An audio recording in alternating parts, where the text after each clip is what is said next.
ఇచ్చే సూచనలు తీసుకొని ఇంకా మంచి కార్యాచరణ మీరు ఏదైనా ఇప్పుడు फर्स्ट रिएक्शन ఇది क्योंकि आज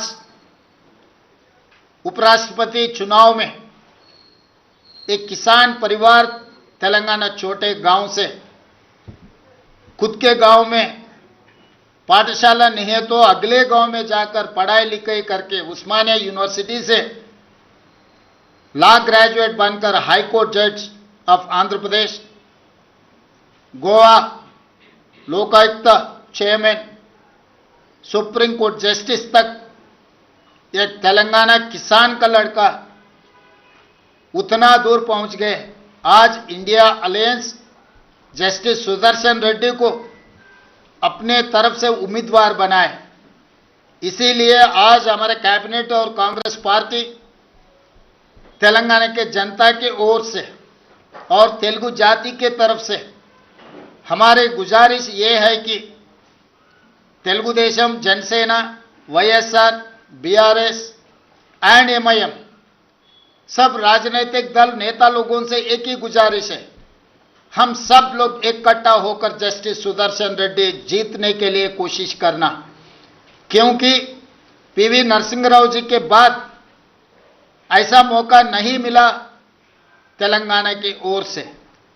इसीलिए आज इंडिया अलायंस के उम्मीदवार कोई राजनीतिक दल से उनका कोई लेना देना नहीं है, वो लीगल एक्सपर्ट, कॉन्स्टिट्यूशनल एक्सपर्ट, लगातार देश के लिए सेवा किए ऐसे जस्टिस सुदर्शन रेड्डी को आज के तारीख में हम सब लोग मिलकर मदद देने का जरूरत है। जिस दिन पीवी नरसिंह राव जी इस देश की प्रधानमंत्री बने उस दिन तेलुगुदेशम पार्टी अध्यक्ष एनटी रामाराव जी ने नंदयाल बाय इलेक्शन चुनाव में किसी उम्मीदवार को खड़ा नहीं किए, क्योंकि एक तेलुगु प्राइड पीवी नरसिंह राव इस देश के प्रधानमंत्री बने तो हमारे सबका विकास, हमारा सबका पहचान।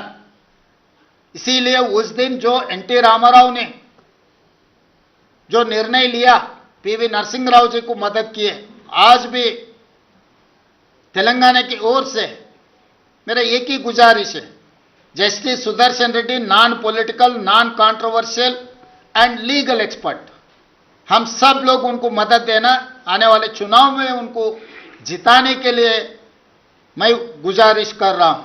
मुख्यमंत्री जी का एक सवाल है, आप विपक्ष के लोगों का ये कहना है कि एक तरफ तो तेलंगाना कांग्रेस और तेलंगाना की सरकार 42% आरक्षण के लिए दिल्ली से हैदराबाद एक की हुई है, दूसरी तरफ जो एनडीए के कैंडिडेट हैं वो भी ओबीसी हैं, तो क्यों नहीं समर्थन कर रहे? प्रमोद जी अच्छा सवाल किए।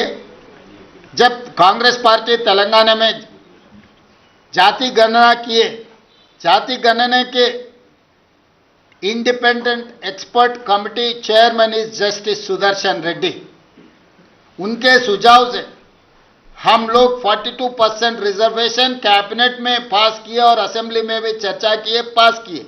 वो 2 बिल आज राष्ट्रपति जी का ने पेंडिंग है।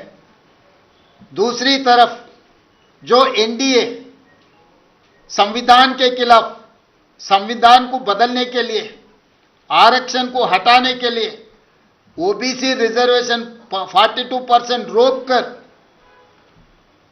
ओबीसी को अन्याय करने के लिए जहां पर कोशिश कर रहा है, उनके उम्मीदवार राधाकृष्णन पर justice Sudarshan Reddy independent expert committee chairman for OBC reservation, उनका जाति नहीं है, उनका निर्णय ओबीसी पक्ष में है।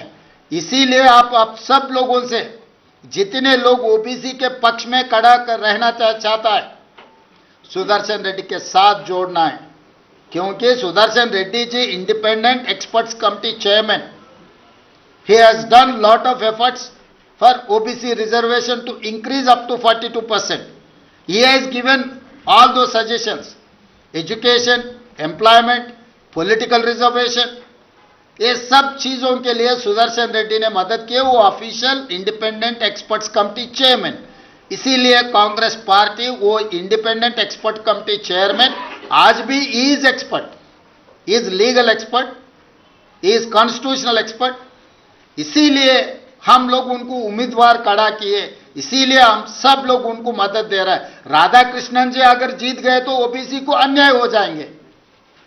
42% रिजर्वेशन सोच भी नहीं सकते।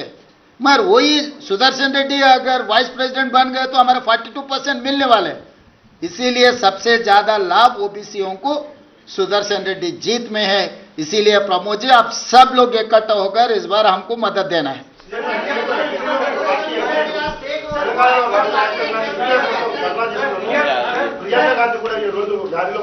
ఈ రోజు దీనికే పరిమితం అవుతున్నాం.